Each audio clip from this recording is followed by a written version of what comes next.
Kasus makin panas, Inara dan Insan di ujung tanduk.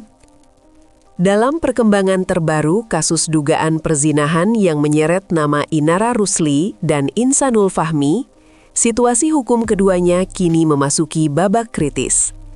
Setelah penolakan tegas dari pihak pelapor, warga Tinamawa, untuk berdamai secara hukum, publik mulai bertanya-tanya, apakah status hukum Inara dan Insan akan berubah?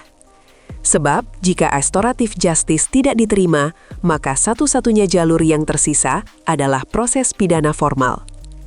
Spekulasi pun beredar kencang, dari netizen hingga pengamat hukum, bahwa penetapan tersangka mungkin hanya tinggal menunggu waktu. Sementara itu, tekanan opini publik di media sosial juga makin meningkat. Mereka menyoroti bahwa kasus ini tak hanya menyangkut persoalan rumah tangga, tetapi juga menyentuh aspek hukum yang serius dan bisa jadi preseden penting di masa depan. Ini bukan lagi urusan pribadi semata, melainkan persoalan yang kini ada di meja penyidik kepolisian. Pertanyaannya tinggal satu, seberapa kuat bukti yang dimiliki polisi? Polisi buka suara, tapi jawabannya tak langsung. Menanggapi keraguan publik soal kelanjutan kasus ini, pernyataan resmi pun akhirnya disampaikan oleh pihak kepolisian. Kompol Andaru Rahutomo, Kasubdit Penmas Polda Metro Jaya, memberikan keterangan kepada awak media dengan nada hati-hati namun penuh makna. Ia menyebut bahwa status seseorang sebagai tersangka tidak bisa ditentukan sembarangan. Harus ada alat bukti yang cukup kuat untuk membuktikan adanya tindak pidana seperti yang dilaporkan. Kita lihat dari prosesnya, pengumpulan alat bukti, apakah betul ada tindak pidana yang sesuai dengan laporan. Bila bukti cukup, penyidik akan mempertimbangkan melanjutkan ke tahap berikutnya, ujarnya. Artinya, jika syarat formil dan material telah terpenuhi, tak tertutup kemungkinan bahwa status hukum Inara Rusli dan Insanul Fahmi bisa berubah kapan saja. Namun, polisi tetap menekankan bahwa prosesnya harus objektif dan berdasarkan hukum, bukan tekanan publik. CCTV, rekaman yang mengubah segalanya. Salah satu titik fokus dalam proses penyidikan ini adalah munculnya rekaman CCTV yang disebut-sebut merekam aktivitas yang diduga melibatkan Inara Rusli dan Insanul Fahmi. Dalam keterangannya kepada media, Kompol Andaru tak menyangkal bahwa bukti video tersebut menjadi bagian dari bahan penyelidikan. Meski tidak dijelaskan secara rinci isi video itu, pernyataan bahwa bukti sudah cukup dan salah satunya CCTV menjadi indikasi kuat bahwa rekaman tersebut memainkan peran krusial. Sayangnya, karena alasan kepentingan penyidikan, polisi belum bisa membeberkan secara gamblang isi dari bukti visual tersebut. Namun, netizen yang mengikuti perkembangan kasus ini sudah lebih dulu berspekulasi, dan sebagian menduga bahwa CCTV tersebut menunjukkan interaksi yang bersifat personal atau bahkan intim. Bila benar demikian, maka rekaman itu bisa menjadi game changer dalam proses hukum yang sedang berjalan. Bukti lain masih dirahasiakan, ada apa? Meskipun menyatakan bahwa bukti sudah dianggap cukup, polisi menegaskan bahwa mereka tak akan mengungkap semua data yang telah dikumpulkan kepada publik. Kompol Andaru menyebut bahwa kerahasiaan bukti adalah bagian dari strategi penyidikan guna menghindari potensi gangguan atau spekulasi liar yang bisa mencemari proses hukum. Hal ini memunculkan pertanyaan di kalangan masyarakat. Apakah masih ada bukti lain yang lebih eksplosif dari sekadar CCTV? Atau apakah penyidik sedang memverifikasi validitas informasi tambahan sebelum mengambil langkah hukum berikutnya? Beberapa pihak menilai bahwa langkah tertutup ini merupakan pertanda bahwa polisi sedang menyusun berkas perkara secara hati-hati. Bisa jadi, bukti tambahan tersebut mencakup percakapan digital, pengakuan saksi, atau bahkan dokumen yang berkaitan dengan status hubungan kedua terlapor. Jika benar, maka publik mungkin akan dikejutkan dengan perkembangan lebih besar dalam waktu dekat. Misteri saksi nikah siri sudah diperiksa? Di tengah pusaran kasus ini, satu pertanyaan terus bergema. Siapa sebenarnya sosok yang menikahkan Inara Rusli dan Insanul Fahmi secara siri? Dan apakah orang itu sudah dimintai keterangan oleh penyidik? Pertanyaan ini bukan tanpa alasan. Jika memang pernikahan siri itu sah secara agama, maka bisa saja menjadi faktor yang meringankan atau bahkan membebaskan keduanya dari jerat hukum perzinahan.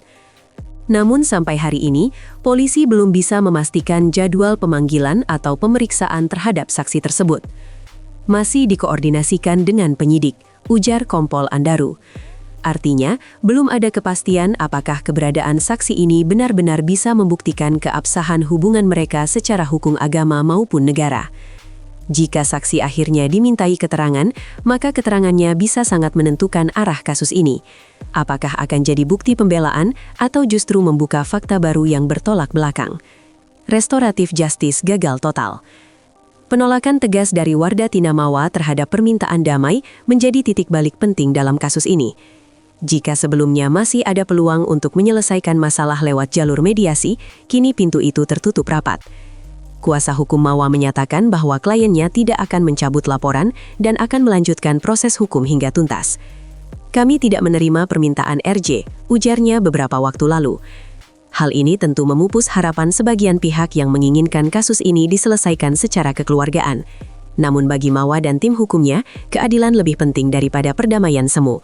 Mereka ingin kasus ini menjadi pelajaran bahwa pelanggaran terhadap institusi pernikahan tidak bisa dianggap remeh. Dengan tidak adanya pencabutan laporan, maka penyidik memiliki dasar hukum kuat untuk meneruskan proses hingga ke tahap berikutnya. Dan itu berarti potensi penetapan tersangka semakin nyata. Polisi tegaskan, laporan tetap aktif. Meski berbagai rumor menyebutkan bahwa laporan terhadap Inara dan Insanul akan dicabut, polisi menegaskan bahwa hingga kini belum ada dokumen resmi yang masuk. Kompor Andaru menekankan, belum, sampai sekarang penyidik belum menerima itu. Penegasan ini mengkonfirmasi bahwa proses hukum masih berlangsung dan tak bisa dihentikan hanya karena tekanan dari luar. Dalam sistem hukum Indonesia, selama laporan belum dicabut secara formal dan proses penyidikan masih berjalan, penyidik berwenang melanjutkan pengumpulan bukti dan pemeriksaan saksi. Ini memperkuat kemungkinan bahwa tahapan berikutnya, termasuk gelar perkara dan penetapan tersangka, bisa terjadi sewaktu-waktu.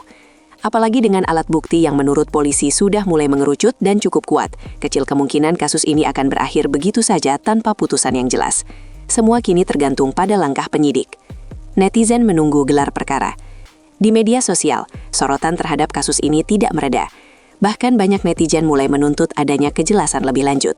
Tagar seperti #InaraInsanul tersangka dan #keadilan untuk Mawa sempat trending, menunjukkan bahwa publik tak puas hanya dengan pernyataan umum dari polisi. Mereka ingin tahu kapan gelar perkara dilakukan. Dan apakah benar bukti yang ada cukup untuk membawa kasus ini ke tahap penetapan tersangka?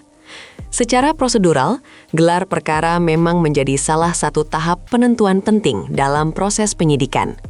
Disinilah penyidik akan memutuskan berdasarkan bukti dan keterangan yang dikumpulkan, apakah suatu kasus bisa dinaikkan statusnya.